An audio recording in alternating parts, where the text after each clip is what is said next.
Good morning friends.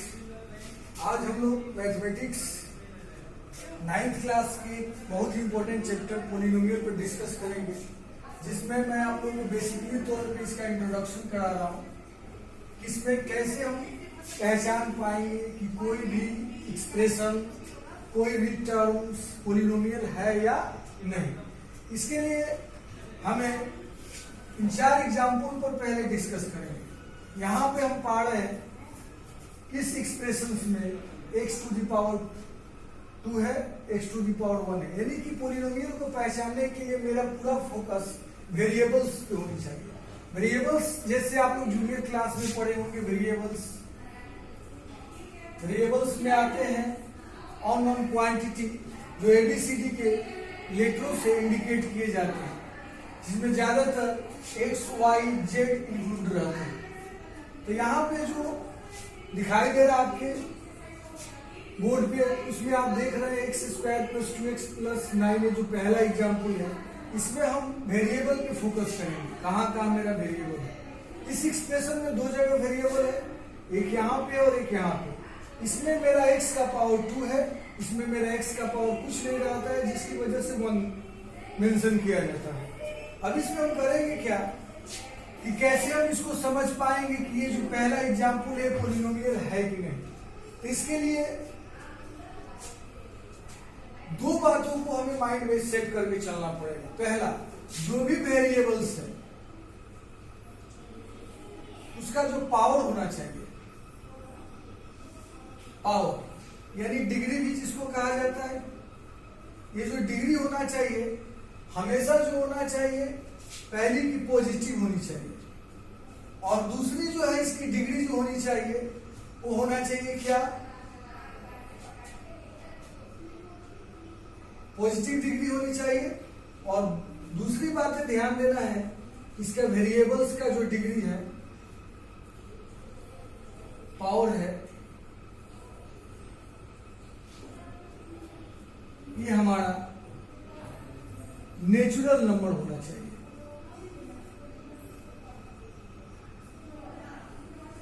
Natural number, यानी 2 बातों को हमको ध्यान रखना है, माइंड सेट करके चलना है। जब भी हम पोलिनोमियल चैप्टर में इन्वॉल्व होने जा रहे हैं, उससे पहले हम 2 बातों को ध्यान देना पड़ेगा इसका इंट्रोडक्शन के लिए। पहले कि वेरिएबल का जो पावर या डिग्री जो होता है वो हमेशा क्या होना चाहिए, पॉजिटिव होना चाहिए। और दूसरी बात, इसका जो डिग्री पावर होना चाहिए वो नेचुरल नंबर होना चाहिए। अब इसमें आते हैं हम कि यहाँ पे देखते हैं x का पावर मेरा 2 है, पहले की पॉजिटिव है और दूसरा ये नेचुरल नंबर है। यहाँ पर भी पावर 1 है जो कि पॉजिटिव है और नेचुरल नंबर है, जिसकी वजह से ये मेरा पोलिनोमियल हो गया। अब दूसरे केस में आते हैं, दूसरा एग्जाम्पल में जो x अंडर रूट है और दूसरे टर्म में x इंडिपेंडेंस है। तो पहला जो अंडर रूट है, इस अंडर रूट में x का पावर क्या बनता है, इसमें जरा फोकस करें। तो हम लोग पिछले क्लास में जानते हैं, चाहे जो छात्र नहीं जानते होंगे वो इस चीज पे फोकस करेंगे। अंडर रूट मीन्स होता है x to the power half. Half बोले तो ये नेचुरल नंबर नहीं है, और नेचुरल नंबर नहीं होने की वजह से ये मेरा पोलिनोमियल नहीं होगा। उसके बाद हम तीसरे एग्जाम्पल उसमें आते हैं, उसमें मेरा x का पावर -2 जो है नेगेटिव है, और यहाँ पे x का पावर 1 पॉजिटिव है। तो यहाँ पे हम देख रहे हैं कि x का पावर -2 तो नेचुरल नंबर है, लेकिन ये माइनस मेरा नेगेटिव है। और मेरा यह इंट्रोडक्शन में 2 चीजों पे फोकस करना है, दोनों कॉन्सेप्ट भी समझ सकते हैं, जिसमें बताया जा रहा है कि वेरिएबल्स का पावर पॉजिटिव होनी चाहिए और दूसरा इसका पावर नेचुरल नंबर होना चाहिए, जो कि पहले चीज को तो दूसरे चीज को तो मेंशन कर रहा है कि नेचुरल नंबर है, लेकिन यहाँ पॉजिटिव नहीं है, जिस वजह से मेरा पोलिनोमियल नहीं हुआ। फिर आते हैं नीचे, यानी चौथा और आखिरी एग्जाम्पल्स को देखते हैं। इसमें हम देख रहे हैं कि ये जो पूरा एक्सप्रेशन है, इसमें x का पावर 2 पॉजिटिव भी है और नेचुरल नंबर भी है। तो ड्यू टू दिस ये मेरा पोलिनोमियल है। बट यहाँ सेकेंड टर्म में आते हैं 11/x। x तो डेरिवेटर में फिक्स है, तो इसको डेनोमिनेटर से सबसे पहले न्यूमरेटर फैसिलिटी में इसको कन्वर्ट करेंगे। तो जैसा कि हम इंडेक्स रूल्स में पढ़े हैं कि कोई भी चीज डेनोमिनेटर नीचे रहती है पावर के साथ, तो ऊपर जाने के बाद ये नेगेटिव हो जाती है, यानी साइन चेंज हो जाता है, अगर पॉजिटिव है तो, और नेगेटिव है तो पॉजिटिव हो जाती है। तो यहाँ पे हम देख रहे हैं कि डिनोमिनेटर में जो मेरा पावर 1 है जो पॉजिटिव है, ये ऊपर जाकर नेगेटिव में कन्वर्ट हो जाएगा।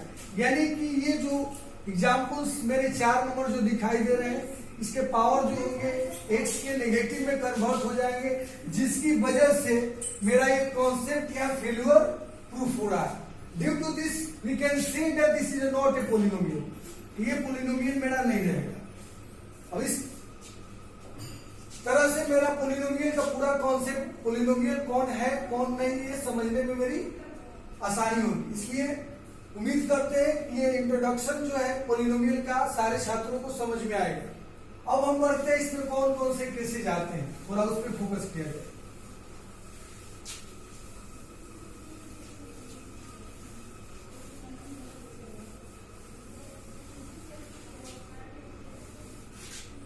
अब हम जानेंगे डिग्री ऑफ पोलिनोमियल, जो सबसे इंपॉर्टेंट बात है इसकी, डिग्री ऑफ पोलिनोमियल।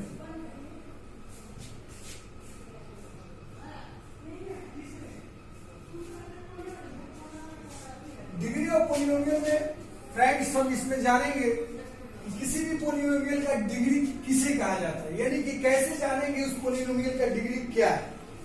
आइए इसको समझने के लिए कुछ एग्जांपल्स पे हम लोग फोकस करते हैं।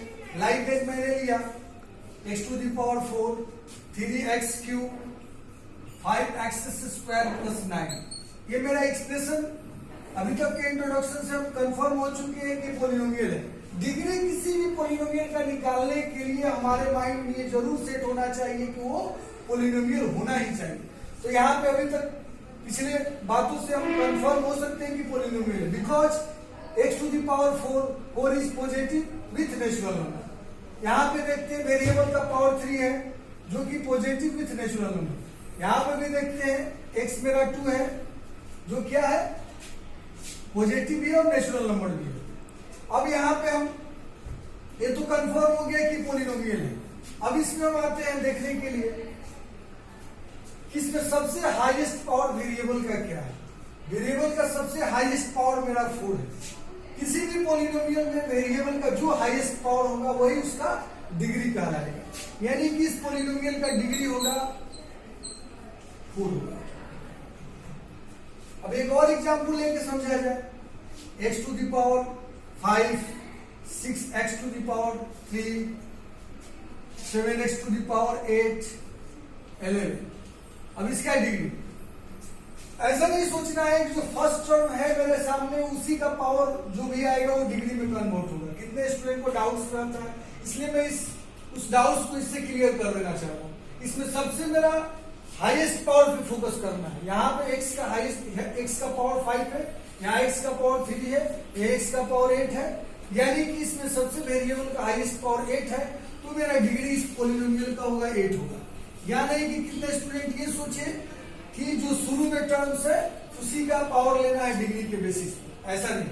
जो इस टर्म पूरे पोलिनोमियल में जिस टर्म का हाईएस्ट पावर होगा वही मेरा डिग्री होगा, लेकिन पोलिनोमियल होना चाहिए। यानी कि हम कह सकते हैं डेफिनेशन बेसिस पे कि highest power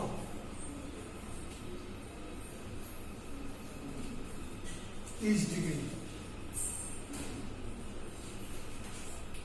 I hope that all students follow these rules. How can you find degree of any type of polynomial? अब आगे बढ़ते हैं हम। पुश कीजिए कुछ देर के लिए, पुश कर देंगे। अब हम फोकस करेंगे कोफिशिएंट ऑफ टर्म्स, यानी किसी भी पोलिनोमियल में जितने भी टर्म्स है उसके कोफिशिएंट को कैसे हम जान पाएंगे। तो कोफिशिएंट टर्म, किसी भी टर्म का कोफिशिएंट निकालना है, उसके लिए हमको उसमें जिस टर्म से मल्टीप्लिकेशन किया गया है उसी को हम कोफिशिएंट ऑफ टर्म बोलते हैं। इस लाइक एज में आते हैं, एक पोलिनोमियल पे फोकस करते हैं, 6x square plus 11x plus 9। अब इसमें अगर हमसे कोई क्वेश्चन किया जा रहा है कि कोफिशिएंट ऑफ x स्क्वायर बताया जाए, और कोफिशिएंट ऑफ एक्स स्क्वायर बताने के लिए सबसे पहले तो इस पोलिनोमियल में हम एक्स स्क्वायर कहाँ है उसको देखेंगे। यहाँ एक्स स्क्वायर मेरा क्या नजर आ रहा है, यहाँ पे first term is convert into x square. अब हम जानेंगे एक्स स्क्वायर में किस टर्म से मल्टीप्लीकेशन है। एक्स स्क्वायर में हमारा यहाँ नजर आ रहा है 6, सो एक coefficient of x square is equal to 6 होगा। अब कोई क्वेश्चन कर दिया कोफिशिएंट ऑफ एक्स, तो सबसे पहले मेरा वर्क रहेगा कि किसी भी पोलिनोमियल में जो भी रिक्वायरमेंट को टर्म है उसके कोफिशिएंट जानने के लिए उस टर्म को सर्च करेंगे किस पोलिनोमियल में वो टर्म है कि नहीं। यहाँ मेरा दूसरा क्वेश्चन है कोफिशिएंट ऑफ एक्स निकालना है, तो सबसे पहले मेरा फोकस होना चाहिए कि इसमें एक्स है कि नहीं। यहाँ मेरा दूसरे टर्म में एक्स है और एक्स के आगे क्या है 11, ये मेरा कोफिशिएंट 11 हुआ। साथ साथ एक और चीजों का हमको ध्यान रखना पड़ेगा कि कोफिशिएंट ऑफ 11 जो लिए हैं, अगर इसके सामने माइनस का साइन इंक्लूड रहता उस सिचुएशन में हमको -11 लेना पड़ता। ऐसा नहीं है कि केवल इसका कोफिशिएंट को साइन से इंडिपेंडेंस रखा जाए, विद साइन लेना पड़ता है। अब क्वेश्चन मेरे सामने आता है किसी पोलिनोमियल के लिए मेरा नेक्स्ट का क्वेश्चन रहेगा कि coefficient of x cube, coefficient of x cube निकालना है। तो उस सिचुएशन में हम कोफिशिएंट ऑफ एक्स क्यूब निकालना चाह रहे हैं, तो सबसे पहले मेरा before some time I told about this, कुछ देर पहले मैंने इसके बारे में बताया कि जिस टर्म का कोफिशिएंट निकालना है सबसे पहले हमको ये पता करना होगा कि इसमें वो टर्म इंक्लूड है या नहीं। उसके लिए हम एक्स क्यूब को इसमें सर्च करेंगे। जब इसमें हम एक्स क्यूब को सर्च करेंगे तो हम पाएंगे कि एक्स क्यूब इसमें एब्सेंट है, I mean to say that involved नहीं है। In this situation we can say that the coefficient of x cube, यानी कि जब x cube है ही नहीं, जो है ही नहीं तो उससे रिलेटेड किसी भी तरह का कमिटमेंट नहीं है। और mathematics, in the language of mathematics, कोई भी चीज इन्वॉल्व नहीं है उस सेंस में हम कह सकते हैं 0। सो ऐसा नहीं कि इस क्वेश्चन का आंसर नहीं होना चाहिए, कोई भी हमसे क्वेश्चन कर सकता है। उस टर्म किसी भी पोलिनोमियल में कोई भी टर्म एब्सेंट है फिर भी उसकी क्वेश्चन कोफिशिएंट के बारे में जिक्र किया जा सकता है, तो मेरा आंसर होना चाहिए 0। ऐसा नहीं कि आंसर नहीं है, गलत क्वेश्चन है, गलत नहीं। अब सवाल उठता है कि x से रिलेटेड जितने भी हो तो कोफिशिएंट होगा, और ये जो बिना x वाले है इसका भी कुछ नाम होना चाहिए, तो इसका नाम है कांस्टेंट टर्म। कांस्टेंट टर्म यानी कि इस पोलिनोमियल के लिए 9 कांस्टेंट टर्म हो गया। रोक दीजिए। फ्रेंड्स, जानेंगे टाइप्स ऑफ पोलिनोमियल। पोलिनोमियल जो होते हैं कितने टाइप्स के होते हैं, तो आपको ब्लैक बोर्ड पे दिखाई दे रहा होगा। क्या मैंने मेंशन किया है टाइप्स ऑफ पोलिनोमियल में? पहला मेरा है लीनियर, दूसरा है मेरा क्वाड्रेटिक, तीसरा मेरा क्यूबिक। अब इसका फॉर्म में दिया हुआ है बेसिकली, इस फॉर्म बेसिस पे हम जान पाएंगे, फॉर्म देखकर भी समझ सकते हैं किसी भी तरह के पोलिनोमियल को कि वो लीनियर है या क्वाड्रेटिक है या क्यूबिक है। तो यहाँ x प्लस बी, साथ साथ इसके टर्म एंड कंडीशन यहाँ दिए हुए हैं। a not equal to 0, a not equal to 0 means होता है कि जब a 0 हो जाएगा तो x मेरा जो है यहाँ से रिमूव कर जाएगा, उस बेसिस पे यहाँ कांस्टेंट बचेगा। इसलिए यहाँ पे टर्म एंड कंडीशन सबसे पहले मानना जरूरी है कि यहाँ x का कोफिशिएंट जो होना चाहिए मेरा 0 नहीं होना चाहिए। ये लीनियर के लिए था। अब आती है बारी क्वाड्रेटिक के लिए। इसका फॉर्म दिया हुआ है, इस फॉर्म में ax square plus bx plus c a not equal to 0। यहाँ पर भी रिस्ट्रिक्शंस है कि a जो मेरा होना चाहिए 0 नहीं होना चाहिए। a बोले तो एक्स स्क्वायर का जो कोफिशिएंट है वो मेरा कभी 0 नहीं होना चाहिए। जैसे ही एक्स स्क्वायर का कोफिशिएंट 0 होगा मेरा एक्स स्क्वायर वाला टर्म यहाँ से रिमूव कर देगा। उस सिचुएशन में bx प्लस c बचेगा जो मेरा लीनियर क्वाड्रेटिक नहीं होकर लीनियर में कन्वर्ट हो जाएगा। अब आते हैं क्यूबिक। क्यूबिक में मेरा वही पावर 3 के लिए यहाँ पे मेंशन किया गया है ax cube plus bx square plus cx plus d a not equal to 0। ये मेरा क्यूबिक का फॉर्म। यहाँ पर भी टर्म एंड कंडीशन दिए गए हैं कि ये जो एक्स क्यूब का कोफिशिएंट है वो मेरा ए है, वो कभी मेरा 0 नहीं होना चाहिए। यानी कहने का मतलब एक्स क्यूब वाला टर्म कभी यहाँ से खत्म नहीं होना चाहिए। बाकी इन लोगों में से कोई प्रेजेंट रहे एब्सेंट रहे इसका मेंशन नहीं किया गया, यानी इनके होने ना होने से कोई बहस नहीं है। एक्स का हाईएस्ट पावर 3 होना चाहिए। अब आते हैं इस पे एग्जाम्पल्स लेकर भी समझ सकते हैं। 5x प्लस 11, ये जो मेरा है 5x प्लस 11 जो है मेरा, ये क्या है, जितने दिए हुए कॉन्सेप्ट से हम समझ सकते हैं कि 5x प्लस 11 का इसमें से किससे इसका फॉर्म मैच कर रहा है, तो पाएंगे x प्लस बी, यानी x प्लस बी किसको इंडिकेट कर रहा है, तो लीनियर को। ये मेरा लीनियर हो गया, यानी ये मेरा लीनियर पॉलिनोमियल हुआ। शॉर्टकट में एलपी लिखते हैं, लीनियर पॉलिनोमियल। अब आते हैं हमारे एक और एग्जाम्पल लेते हैं, 6x square plus 11x plus 9, जिसमें x का हाईएस्ट पावर 2 है, जिसकी वजह से मेरा क्वाड्रेटिक पॉलिनोमियल है, इसको अपन क्यूपी लिखते हैं। अब बारी है तीसरे एग्जाम्पल लेके आगे बढ़ते हैं। 3x cube plus 9x square plus 2x plus 9, यहाँ पे मेरा x का पावर हाईएस्ट 3 है, तो ये मेरा क्यूबिक पॉलिनोमियल हो गया, यानी कि CP। अब दोस्त इतने एग्जाम्पल से पूरी तरह से आप समझ नहीं पाएंगे, इसलिए कुछ और बातें मैं इससे रिलेटेड बताना चाह रहा हूं, जहां पे आप लोगों को डाउट्स क्रिएट होता होगा। कितने स्टूडेंट को लगेगा, जैसे यहाँ पे देखा जाए मैंने लिख दिया 5x, तो कितने स्टूडेंट को ऐसा माइंड में जाएगा कि 5x क्वेश्चन में दिया गया है और क्वेश्चन किया जा रहा है कि लीनियर है कि क्वाड्रेटिक है, पॉलिनोमियल है, इसके साथ कुछ है नहीं, जैसे फॉर्म है कि कुछ मेंशन किया होना चाहिए लेकिन इसमें कुछ है नहीं, ऐसी कुछ बात नहीं।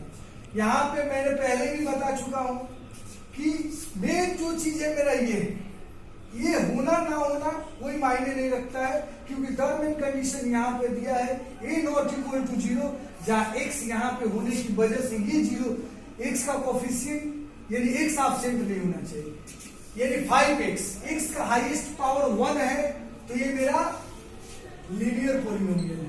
केवल x स्क्वायर ही कहीं मिल जाता है, ये मेरा क्वाड्रेटिक पॉलिनोमियल है। ऐसा कोई जरूरी नहीं है कि x स्क्वायर के साथ बाकी दोनों टर्म का मेंशन जरूरी है, ऐसा कुछ नहीं। ये बाकी दोनों टर्म हो सकते हैं, दोनों में से कोई एक भी हो सकता है, नहीं भी हो सकता है, कोई दिक्कत की बात नहीं। x स्क्वायर प्लस 9x, ये भी मेरा क्वाड्रेटिक पॉलिनोमियल है। ऐसे बहुत से एग्जाम्पल सब समझ सकते हैं। x स्क्वायर माइनस केवल 3 आ गया, ये भी मेरा क्वाड्रेटिक पॉलिनोमियल है। मेन मेरा फोकस होना चाहिए कि x स्क्वायर जो होना चाहिए इसमें प्रेजेंट होना चाहिए, तभी मेरा जो होगा क्वाड्रेटिक पॉलिनोमियल होगा, और सब टर्म से कोई मेंशन नहीं है। उसी प्रकार क्यू वाले जितने भी टर्म हैं उनके साथ भी उसी तरह से हम सोच सकते हैं, ये हो, तीनों में से कोई टर्म, तीनों हो, तीनों ना हो, तीनों में से कोई 2 हो, तीनों में से कोई 1 हो, कोई उससे फर्क नहीं पड़ता है। नाउ फ्रेंड्स, अब हम जानेंगे फॉर्म ऑफ पॉलिनोमियल्स, जिसमें यहाँ बोर्ड पे 3 फॉर्म्स को मेंशन किए गए हैं। एक है मोनोमियल, दूसरा है बाइनोमियल और तीसरा है ट्राइनोमियल। मोनोमियल में हमको जानना है कि एक ही टर्म होना चाहिए, x square x cube 5 2xyz। अब एक ही टर्म को कैसे जानेंगे कि एक ही टर्म है ये। अब यहाँ पे कितने स्टूडेंट को डाउट होगा कि यहाँ पे 2xyz ऐसे 4 डिफरेंट टर्म्स नजर आ रहे हैं। कितने स्टूडेंट के माइंड में डाउट होगा कि 4 टर्म है, मोनोमियल भी केवल एक टर्म होना चाहिए। तो ये फ्रेंड्स क्लियर कर देना चाह रहा हूं, जैसे x प्लस y, जब प्लस से 2 डिफरेंट टर्म्स ऐड होंगे तो ये 2 टर्म्स अलग अलग कहे जाएंगे, लेकिन यही चीज मल्टीप्लीकेशन के साथ जुड़ेंगे तो सिचुएशन में एक टर्म का है। यहाँ पे 2 टर्म है और यहाँ पे 1 टर्म है। वही माइनस के साथ जो डिफरेंट टर्म जुड़े रहेंगे उसमें भी 2 टर्म कहे जाएंगे, और इसमें यही डिवीजन के साथ, डिवाइड के साथ, चाहे इस सिंबल के साथ जुड़े हो, दोनों डिवाइड का ही सिंबल है, अपॉन में है, और डिवीजन के साइन के साथ है। ये भी ये दोनों एक ही टर्म कहे जाएंगे, ये भी एक टर्म कहे जाएंगे, चाहे इसके साथ कितने भी डिफरेंट टर्म्स मल्टीप्लीकेशन में आ जाए फिर भी एक ही टर्म रह जाएंगे, तो उस बेसिस पे मेरा एक ही टर्म है। ये मोनोमियल का मेरा पहचान है। दूसरे बार आते हैं बाइनोमियल। बाइनोमियल में आते हैं तो उसमें दो डिफरेंट टर्म होना चाहिए। दो डिफरेंट टर्म का मतलब हुआ कि ऐसा नहीं कि प्लस के साथ बताया गया तो 3x प्लस 5x मेरा प्लस के सिंबल लगा हुआ है, तो स्टूडेंट के मन में डाउट है प्लस लगा हुआ है इसके बीच, तो ये टू टर्म्स हो गए। नहीं, एक ही टर्म है, क्योंकि दोनों ऐड हो सकते हैं, दोनों सेम लाइकली टर्म है। दोनों लाइकली टर्म होने की वजह से दोनों ऐड हो जाएंगे, उस वजह से ये मेरा क्या हो जाएगा, मोनोमियल हो जाएगा। और यहाँ पे हम आते हैं बाइनोमियल में दो टर्म होनी चाहिए। बाइनोमियल में यहाँ दो टर्म है, यहाँ दो टर्म है, वहां दो टर्म है, दोनों डिफरेंट डिफरेंट है और प्लस माइनस के साथ इन्वॉल्व है। ट्राइनोमियल में आएंगे तो उसी तरह से तीन टर्म होने चाहिए, एक दो तीनों डिफरेंट डिफरेंट टर्म प्लस के साथ ज्वाइंट है। इसमें भी तीनों डिफरेंट डिफरेंट टर्म जो है प्लस और माइनस साइन के साथ ज्वाइंट है, इसलिए मेरा मोनोमियल हुआ। अब आते हैं लोग एक्सरसाइज में।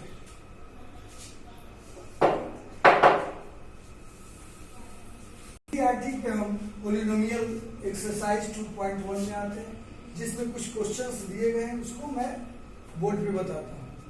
पहला में कह रहा है which of the following expressions are polynomial in one variable and which not, state reason for your answer. हमको बताना है कि इसमें से कौन से पोलिनोमियल जो है वन वेरिएबल के है। तो पहला मेरा है 4x² - 3x + 7। वन वेरिएबल्स का मीन्स होता है कि वेरिएबल एक ही होना चाहिए। यहाँ पे सबसे पहले वेरिएबल का कलेक्शन करेंगे। ये पूरे पोलिनोमियल में वेरिएबल मेरा x है यहाँ पे और एक यहाँ पे, यानी कि ये पोलिनोमियल में एक ही वेरिएबल है, भले डिफरेंट डिफरेंट पावर के साथ है, उससे कोई बात नहीं। पोलिनोमियल में एक ही वेरिएबल है, x² और x दोनों एक ही वेरिएबल है, डिफरेंट पावर है। तो ये मेरा क्या हुआ, पहला ये जो क्वेश्चन है कि which of the following expression of polynomial in one variable and which are not, state reason for your answer. या रीजन है कि ये पोलिनोमियल में ओनली x इज प्रेजेंट। ये मेरा वन वेरिएबल पोलिनोमियल है।